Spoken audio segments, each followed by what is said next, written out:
Hello friends, मैं Saurabh Suman SSC exam गुरु YouTube channel पे आपका स्वागत करता हूं।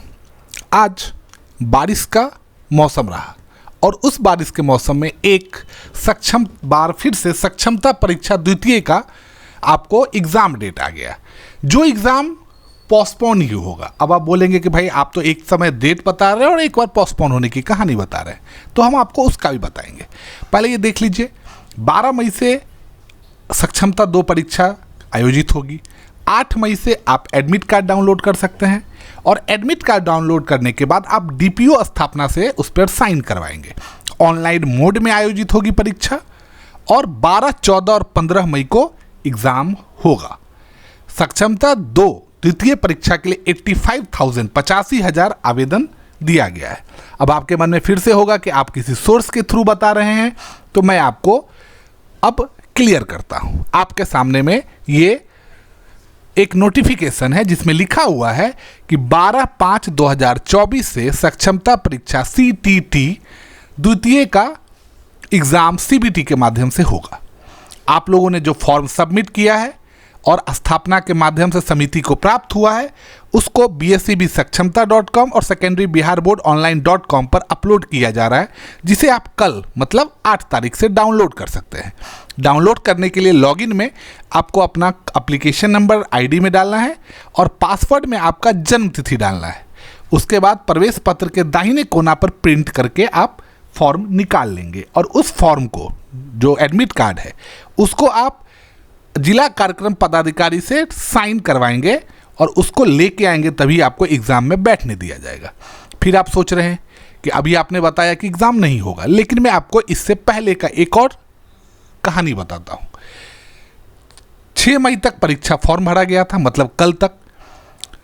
परसों तक 68,000 आवेदन किया गया था, कल तक 85,000, मतलब आज लेटेस्ट है, लास्ट जो है वो 85,000 का है।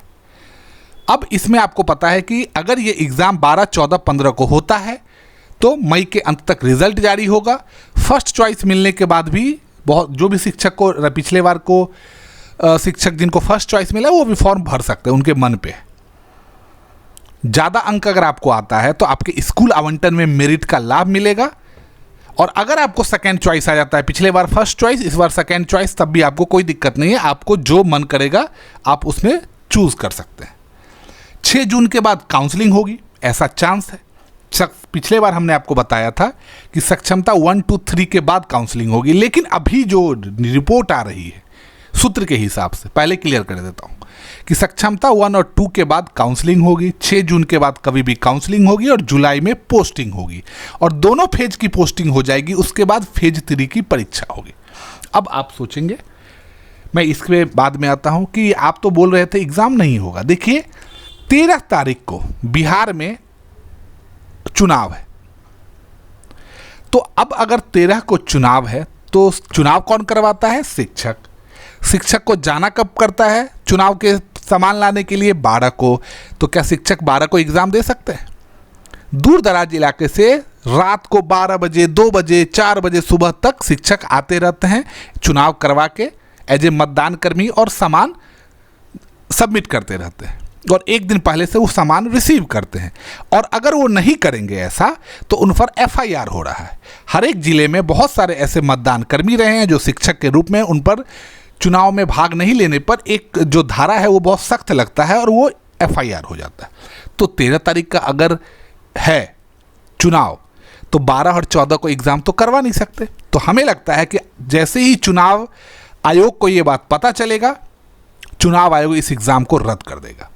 लेकिन हम लोग अपडेटेड जो डेट रहेगा उस पर भी आपका ध्यान लाएंगे और आपको बताएंगे। अब आप सोचेंगे कि आप बोल रहे थे 1 और 2 के बाद काउंसलिंग का। देखिए, लगातार मीटिंग चल रहा है। अगर फेज 3 का परीक्षा के बाद काउंसलिंग होगा तो ये सितंबर तक चला जाएगा। तो सरकार ये चाह रही है, मतलब शिक्षा विभाग, सरकार तो यहाँ पे कुछ चाहती नहीं है, सब तो एक ही आदमी चाहता है, आपको भी पता है। तो ये हो रहा है कि 1 और 2 का एग्ज़ाम हो जाएगा, मतलब 1 का हो चुका, 2 का भी हो जाएगा। उसके बाद सभी शिक्षकों का काउंसलिंग शुरू होगा। कितना भी आप बोलिएगा, देखिए रिजल्ट तो 2 दिन में ये लोग दे देंगे, लेकिन अब जैसे ही लेटेस्ट डेट आएगा, अभी तो बोला जा रहा है कि 6 जून के बाद काउंसलिंग शुरू होगा, 4 जून को रिजल्ट है चुनाव का और उसके बाद काउंसलिंग शुरू होगा। जैसे ही इसका अपडेटेड आता है हम आपको इसके बारे में बताएंगे। बाकी मेरे साथ जुड़े रहने के लिए आपका बहुत बहुत धन्यवाद।